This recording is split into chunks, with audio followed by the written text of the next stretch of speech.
자, 그러면 오늘 우리가 읽은 본문의 말씀을 같이 나누겠습니다. 오늘 본문의 말씀은 길지요, 길어요. 그래서 13절에서 이 내용을 분류를 하면 13절에부터 시작한 말씀인데, 바울이 제대로 사실은 설교를 한 거죠. 이 구브로에서는 복음을 전하지 못하게 하는 이 귀신 들린 엘루마 바예수라는 이 유대인이 방해하는 바람에 내가 눈을 보지 못하리라고 하는 자기 경험을 하면서 한 말씀 강하게 했더니 성령께서 즉각적으로 소경을 만드시고 이런 기적을 역사를 행하셨다는 그런 내용이지만, 그러나 오늘 본문 말씀은 이제 구보를 떠나서 이제 이 소아시아 깊숙이 내려가 밤빌리아를 지나서 또 어디 버가를 지나서 심지어는 그 안에 비시디 안디옥까지 가게 됐다. 내륙 지역이죠. 비시디 안디옥까지. 그러니까 이 바울을 파송한 교회가 안디옥 교회인데 거기는 수리아 안동이라. 수리아 안동. 아시겠죠?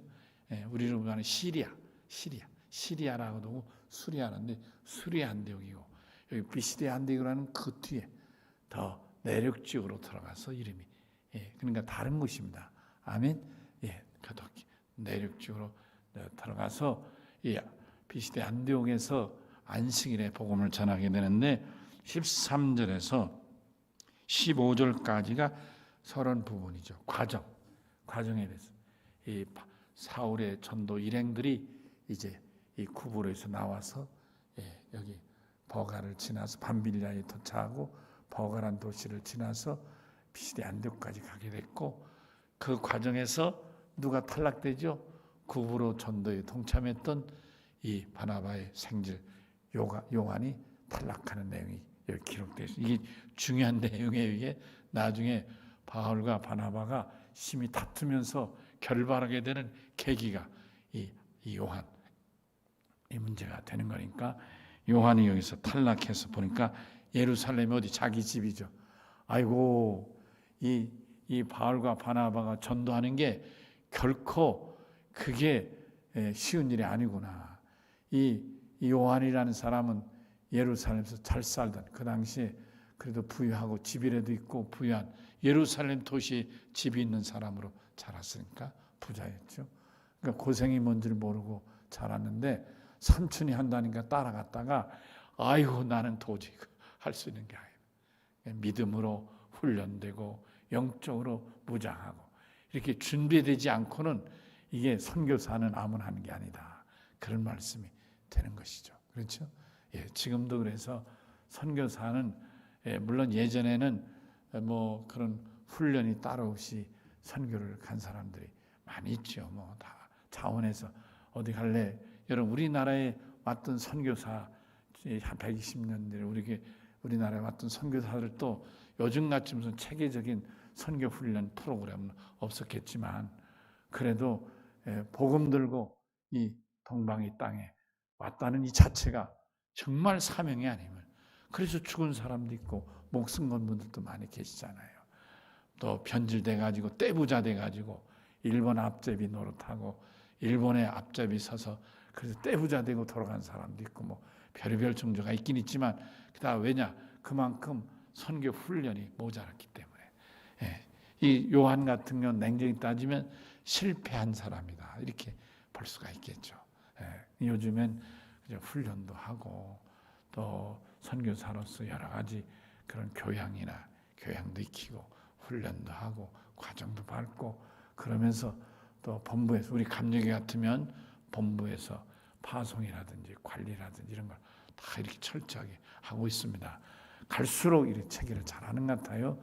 제가 젊었을 때만 해도 뭐 어느 날 갑자기 선배님 인사드리러 왔어요. 갑자기 무슨 인사를 하러 오냐? 그러면 뭐 이런저런 하다가 선배님 나 선교사로 가요. 어디로? 중국으로 가요. 어디로? 멕시코로 가요. 어디로? 뭐 어디로 가요? 뭐 이렇게 여기 간다 저기 간다. 그러면 좀 그렇더라고. 야 너가 무슨 선교에 대해서 깊이 연구를 하고 뭐 훈련받고 뭐 준비한 게 있니? 그런 게 어디 있어요? 그냥 목회하다가 안 되니까 마음에 왠지 요즘은 선교사 가고 싶은 마음이 자꾸 생겨서요. 그래서 선교사 가려고 결심했어요. 뭐 이러더라고요. 그러고 가고. 근데 그래 간 사람 중에 이름도 성도 없이 그 후로는 나타나지 않는 후배도 있는가 하면 그런 사람 중에 한두 명은 나중에 보니까 선교를 잘하니 KBS 방송에도 나오고 막 그러더라고요. KBS 방송에 1시간 정도 뭐 민간 대사라나 뭐 해가지고 나오는 후배도 있더라고요.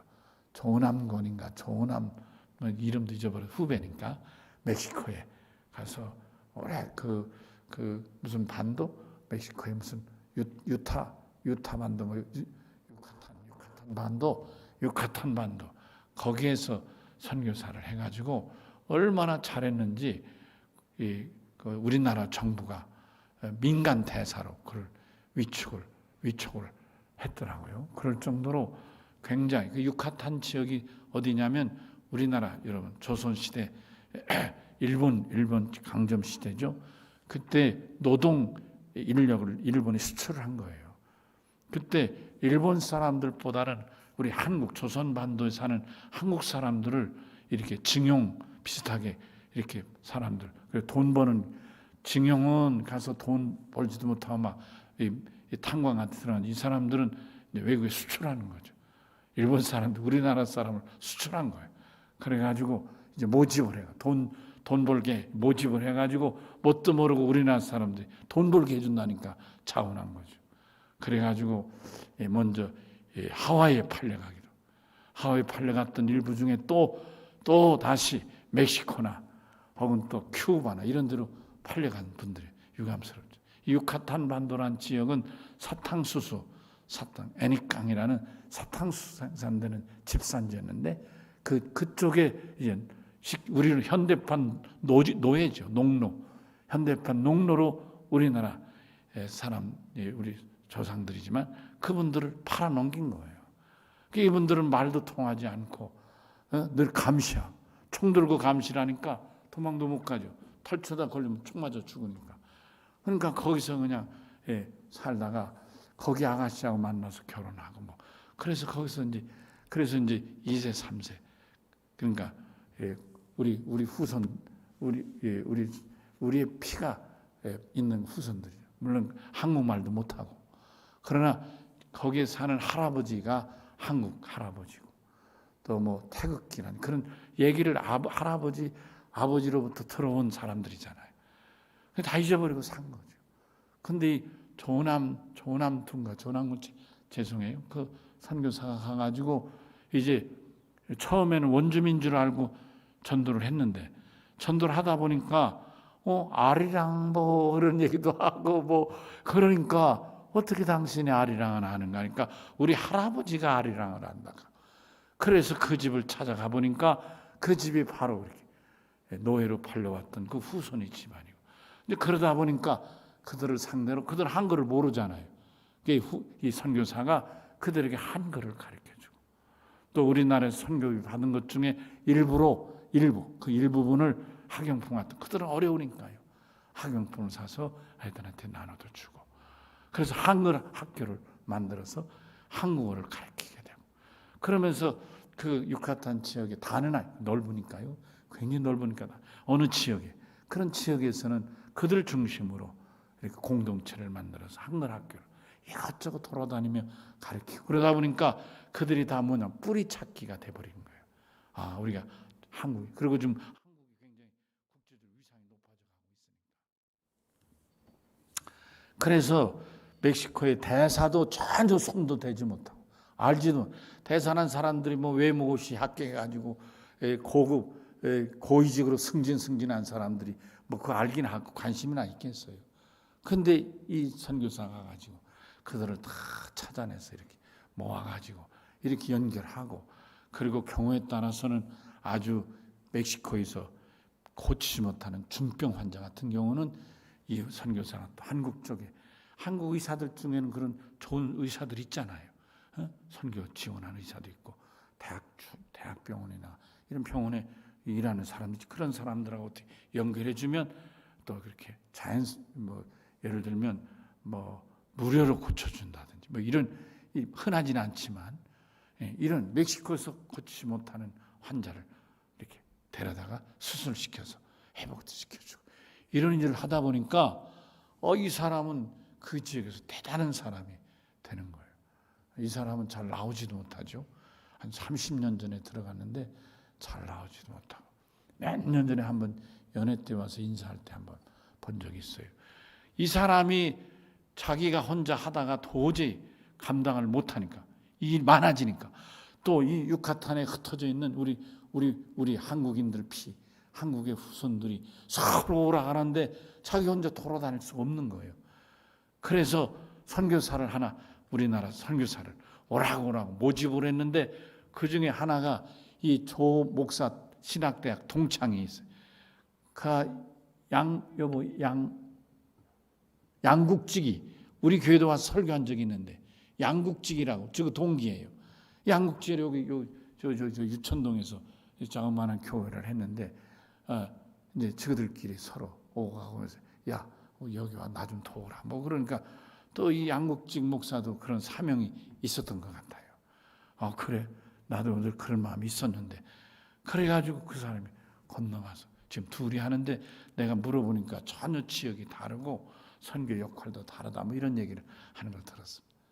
대단하죠. 이렇게 정말 성공적으로 잘한 분도 있지만 준비가 안 된 경우는 오늘 여기 본문은 요한같이 이건 아닌 거다. 그리고 제가 필립 선교회라는 데도 오랫동안 지원하고 관여해봤지만 지금은 제가 안 해요. 거기도 모일 때마다 어떤 선교사에 대해서는 잘한다고 어떤 선교사에 대해서는 너무 속상해하고 이런 얘기들을 하는 거예요. 선교비를 지원해야 마느냐. 왜 그런가 얘기를 들어보면 어떤 선교사는 지원한 돈 모아가지고 적극적으로 열심히 하니까 그러니까 이 선교단체에서 어느 때 가보면 존경스러운 거예요. 너무너무 잘하는 거예요. 그러니까 신학교도 세워주고 교회도 개척해주고 또 선교비도 대주고 이렇게 하는데 어느 선교는 가면은 선교지가 없는 거예요. 선교한다고 가보면. 그러니까 이게 무슨 관광 가이드나 하고 있는 건지 그러니까 돌아오고 보면 돌아와서는 속이 상해가지고 선교비를 끊어야 되나 말아요. 끊으면 그 집 뭐 먹고 살고 또 나중에 알고 보면 주소는 필리핀인데 몸은 미국 가 있고 이런 사람도 있는 거예요. 마음 아프죠? 왜 이런 일이 벌어질까? 그것은 사명, 선교의 사명이 또 훈련, 자기 얼마나 준비하는가 이런 것이 굉장히 오늘 여기 요한과 사울의 입장에서 볼 때는 정말 받아들일 수 없는 이 현상이죠. 요한이는 예루살렘으로 자기 고향으로 돌아가고 말았어요. 안타까운 얘기죠. 자, 또 계속 말씀을 드리겠습니다. 자, 그래서 이들이 요한은 예루살렘으로 돌아가고 저들이 일행이 여기 동행하는 사람들이 있죠. 13절에 그러니까 바울과 바나바와 또 다른 사람들이 있는 거예요. 그 중에 요한도 있었지만 그 중에 요한은 유일하게 예루살렘 집으로 돌아가고 그리고 바나바와 바울 그리고 동행하는 사람들과 같이 밤빌리아와 또 여기 버가와 그리고 비시디 안디옥까지 가서 안식일에 회당에 들어갔다 그런 거예요. 회당에 유대인들이니까 말이 통하겠죠. 그렇죠? 유대인들이니까. 그래서 앉았는데 회당장이 율법과 선지자의 글을 읽은 후에 이렇게 외부에서 왔으니까 외부에서 여러 사람이 왔으니까 그러니까 이 회당장이 성경을 그러니까 모세 율법서하고 이런 무슨 선지서나 시편 같은 내용을 한 거 두 곳 성경을 읽고 난 다음에 이제 여러분 중에 혹시 이 말씀 가지고 하실 말씀 있습니까? 말할 분 있습니까? 이렇게 말할 기회를 준다면 예수님도 그런 경우 있었죠. 회장이 들어와서 말씀 전하요. 그랬더니 바울이 손을 들어서 내가 그 말씀 가지고 얘기를 좀 해야 되겠습니다. 그래서 바울이 일어나서 얘기를 시작한 거예요. 여기 16절 바울이 여기 형제들아 만일 백성을 권할 말이 있거든 말하라. 이렇게 회당장이 말할 기회를 주니까 그 여러 사람 중에 바울이 일어나 손짓하면서 내가 말하겠다 이렇게 손짓하는 거예요. 일어나서 내가 하겠다 이렇게. 그래서 말하라 그랬더니 바울이 일어나서 말하기 시작하는 거예요.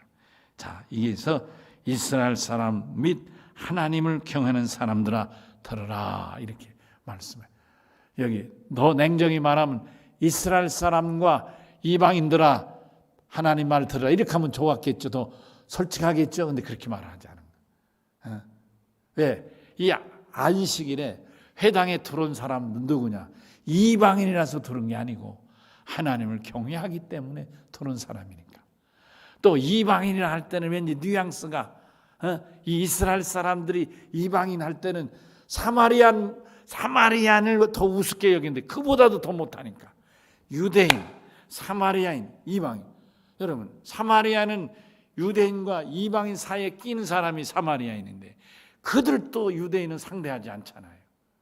근데 하물며 이방인은 오죽하겠어요. 그런 표현은 없지만 유대인으로 보면 이방인은 노예와 같고 아예 상종할 수 없는 사람들이죠. 그렇지만 저들이 인종을 뛰어넘어서 회당 안에 들어와 하나님을 경외하는 믿음이 있으니까 사울은 그렇게 이스라엘과 이방이나 들으라 말하지 않고 하나님을 경외하는 사람들아 하나님 말씀 들으라고 말씀하고 있는 거죠. 무슨 얘기예요? 하나님의 구원의 말씀은 당신의 말씀을 듣고 구원받기를 원하는 사람은 유대인, 이방인, 남자, 여자, 어린아이, 어른 이게 구별이 없다 그런 말이에요. 의미가 없다 그런 말이에요. 우리는 하나님을 경외하는 믿음 안에서 다 하나가 돼요. 할렐루야. 그러니까 차별하지 않고 종족을 차별하지 않고 인종을 차별하지 않고 지금 인종차별이 때문에 미국이 벌거덕 뒤집어지고 있죠. 시끄러워지고 있죠. 이건 뭐 어디나 있는 거죠. 뭐 어느 우리나라도 사실은 이런 게 좀 있는 것 같아요. 안타깝죠. 이거 극복해야 되리라고 생각해요. 그걸 차별을 경험하고 나면요. 정말 잊고 싶지 않은 거예요. 제가 언젠가도 얘기했지만 내가 미국 공부하러 가서 그런 말만 패스터 김 목사님 말만 부르고 실제는 나를 우습게 대하는 걸 경험할 때요. 정말 내가 젊은 사람 같으면 그걸 떠나든지 귀국을 했을지도 모르. 너무 기분이 나쁘고 내가 이 취급을 받으며 있어야 되는가. 근데 제가 지난번 얘기했죠. 털사에는 10,000명 넘는 교회가 두 교회가 있다. 퍼스트 메스 처치하고 보스턴 에비뉴 처치하고 두 곳이 있다고 그랬죠. 네, 보스턴 에비뉴 처치를 제가 갔을 때예요. 그때 이제 한국에서 오신 귀하신 분들 계시다고 그 담임 목사가 일어나 주시면 우리가 환영하겠다. 막 박수치고 환영하고 막 친절하게 해서 밥도 대접하고 그런 적이 있어요. 우리가. 근데 그때 우리 한국에서 온 사람들이라니까 예배 참석자 중에 남편은 백인이고 아내는 한국인인 거예요. 백인과 같이 사는 이 여인이 우리가 식사 대접 받는데 자기가 찾아 들어온 거예요. 남편은 안 들어오고 백인은 안 들어오고 자기가 찾아온 거예요. 그래서 우리와 같이 밥을 먹여 얘기를 하게 된 거예요. 사실 내가 한국 사람이고 그래서 내가 여기 미국에 와서 학사 석사 과정을 마치고 여기 털사에 있는 회사를 다니고 있습니다. 그러면서 얘기를 하니까 굉장히 좋았어요. 식사를 하고 거기 안내를 다 받은 다음에 이 양반이 시간이 주일이잖아요. 시간이 가능하시면 우리 집에 가서 차 한잔 하시도 되는데요. 그러니까 우리가 처음에 갔는데 반갑잖아요. 그래서 이제 한국인이니까 외국에서 만나면 되게 반가워요. 그래서 갔어요. 그랬더니 차를 대접하고 과자를 대접하는 거예요. 사실 우리는 참 귀하다. 이렇게 백인 회사까지 다니고 자기 직책이 이렇게 정식 직원이 되고 나름대로 그 남편도 백인이고 직장 동료라고 그러더라고요. 그리고 뭐 이렇게 얘기를 하는데 이 사람 그래도 뿌리를 내리고 그래도 미국에서 뿌리를 내리고 잘 사는 사람이다. 이게 미국의 주류 사회 메인스트림에 이 사람이 들어갔는가 보다 이리 생각하고 얘기를 하는데 그분이 그러긴 해요. 여러분 생각엔 내가 이제 일정 부분 여기서 뿌리를 내리고 정착해 사는 것 같지만 실은 나도 어느 때는 인종차별을 느낄 때 당장 보따리를 싸가지고 남편이고 뭐고 다 때려치고 직장이고 뭐고 남편이고 뭐고 다 때려치고 당장 한국으로 들어가고 싶을 때가 너무너무 많다고 그러는. 왜 그러냐 그랬더니 이런다는 거예요. 평상시는 구별이 없다는 거예요. 같은 자기도 직장 동료고 정식 직원이니까 평상시는 같이 어울려 얘기하고 똑같이 회의도 다 참석시키고 똑같이 한다는 거예요. 그런데 회사가 중요한 이슈가 생기고 회사가 어려운 문제가 생길 때, 미국은 여러분 아시죠? 해고가 쉬운 나라예요. 해고시켰다 복직시키고 아주 쉬운 나라예요. 근데 해고로 회사가 중요한 이슈가 생길 때는 자기가 있을 때는 절대 얘기를 안 한다는 거예요. 자기가 뭐 이따가 딱 들어가면 싹 자기 자리를 나가버리고 전혀 그럴 때 느끼는 소외감. 중요한 이슈가 있을 때는 자기를 부르지 않는다는. 예. 자기를 부르지 않고 쏙 빼놓고 백인끼리 모여서 얘기를. 그런 걸 경험할 때, 어떤 인종차별을 경험할 때 정말 견디기 어렵다. 너무 스트레스가 심하다. 이런 얘기를 하면서 여러분, 그래서 거기서 미국에서는 한국 사람 아시아계를 바나나다 이런 식으로도 비유를 합니다. 사실은 바나나 1세대나 1.5세대나 2세대의 사람들은 정체성을 잃어버리고 자기가 마치 한국말도 안 배우고 미국말을 하니까 미국 사람같이 행동하지만은 그러나 모습이 한국인이고 이 아시아 사람이니까 백인들은 그 사람들을 백인으로 인정을 안 한단 말이에요. 그런 어려움들을 얘기할 때가 있어요.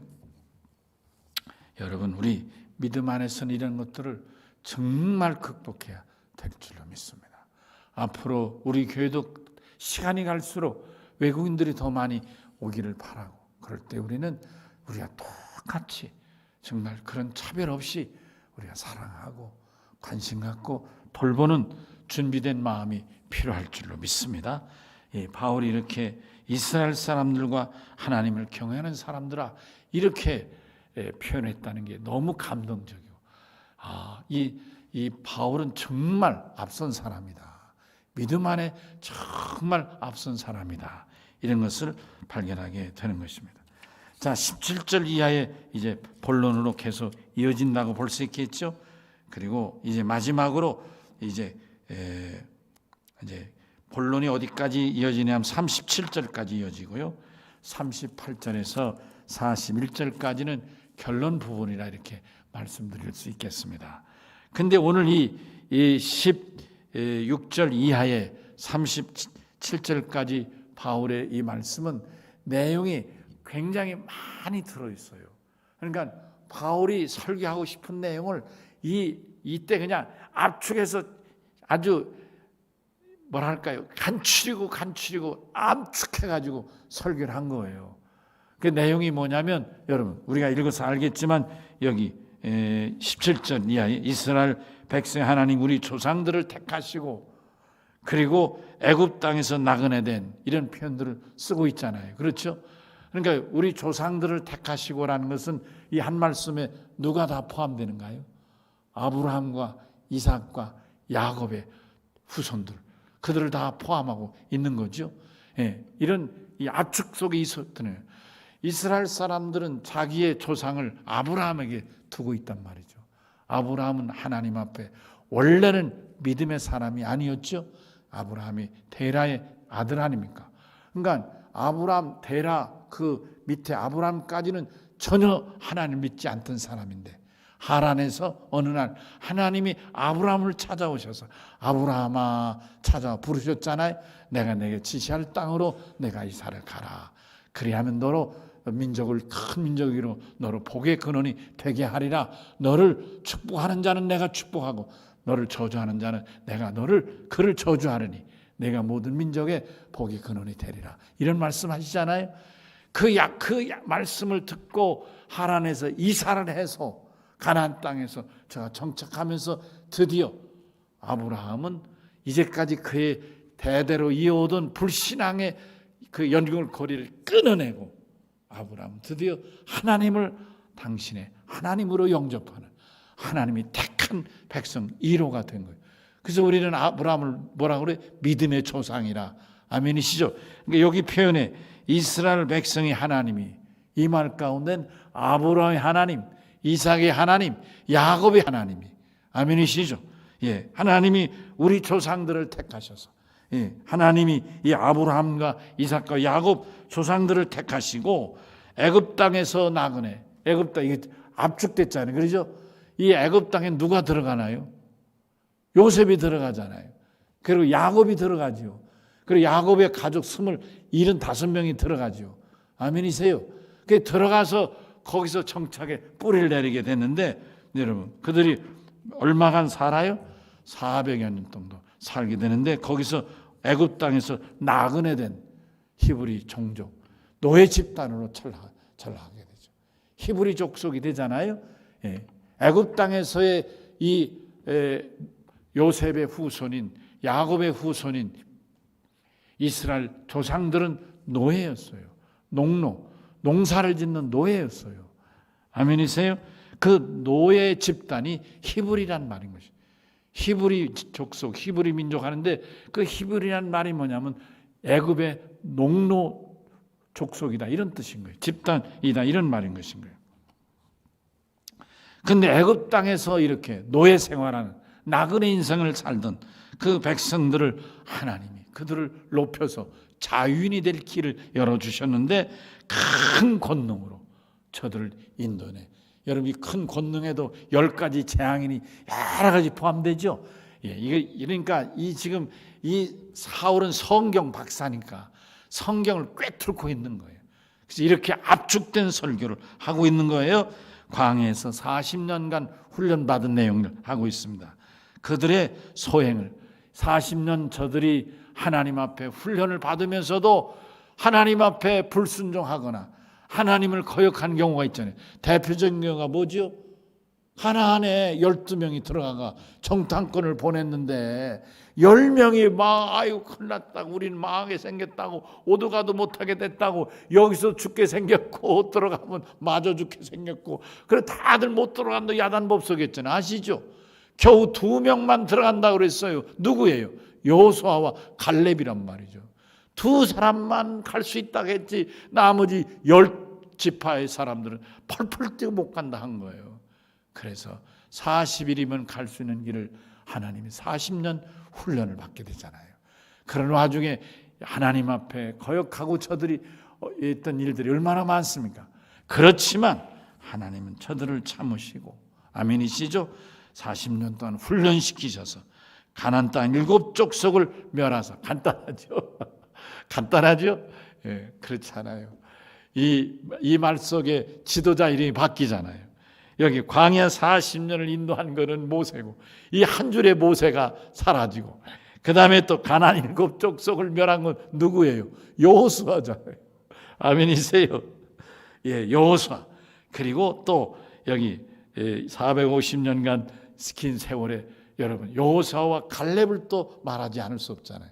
이 한 줄 속에 이렇게 모세도 사라지고 여호수아와 갈렙도 이 한 줄 속에서, 이 속에 우리가 여러분 출애굽기, 민수기, 신명기 이런 내기 이런 말씀들이 이 속에 다 포함되는 표현들 아니냐. 오늘 여기까지 말씀을 드리려고 합니다. 사랑하는 성도 여러분, 바울은 아마 다음부터는 이렇게 압축된 설교를 좀 줄이겠지만 얼마나 제가 성령의 충만을 받고 이 예수 그리스도의 복음을 전하고 싶었겠습니까? 사실은 이 끄트머리가 하는 38절 이하에 예수 믿으면 용서받고 예수 믿으면 구원받는다, 이게 사실은 메시지의 핵심이니까 이 말씀 가지고도 전할 말이 많을 텐데 사울은 이렇게 이제 서론부터 말씀을 하고 있는 걸 봅니다. 감사하죠? 사랑하는 성도 여러분, 우리가 오늘 이 말씀을 통해서 도전을 받는 겁니다.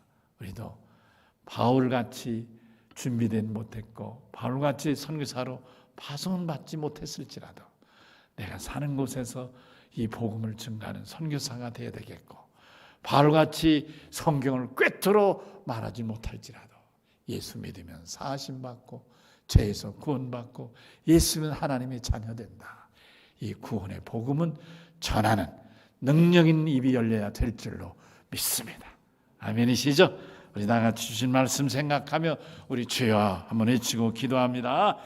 주여, 사랑하시고 자비로우신 아버지 하나님 감사합니다. 하나님께서 이 밤도 저희들에게 참으로 놀라운 말씀을 주셨습니다. 그렇습니다. 하나님, 오늘 저희가 사울처럼 성경을 꿰뚫지는 못하고 사울처럼 달변은 아닐지라도 우리에게도 사울같이 분명한 믿음의 증거가 있으니 예수 믿어 구원받을 수 있는, 예수 믿어 죄의 용서함 받고 예수 믿어 구원과 영생 얻게 싸우니 사랑하시고 자비로우신 아버지, 이 은혜, 이 진리를 깨닫고 구원받은 사랑하는 성도들이 내가 사는 집에서, 내가 사는 직장에서 하나님 이 복음을 전하는 능력 있는 입술들을 허락해 주시옵소서. 만민에게 복음을 전하시라는 주의 말씀대로 사도 바울이 모든 지휘 부귀영화 다 포기하고 이 복음 전한 것처럼 우리가 그렇게는 못할지라도 있는 곳에서 예수 복음 증거하는 능력의 복음 전도자들이 되도록 축복하시고 오늘 이 말씀이 도전이 되게 하여 주시옵소서. 감사하고 예수님 이름으로 간절히 기도하옵나이다.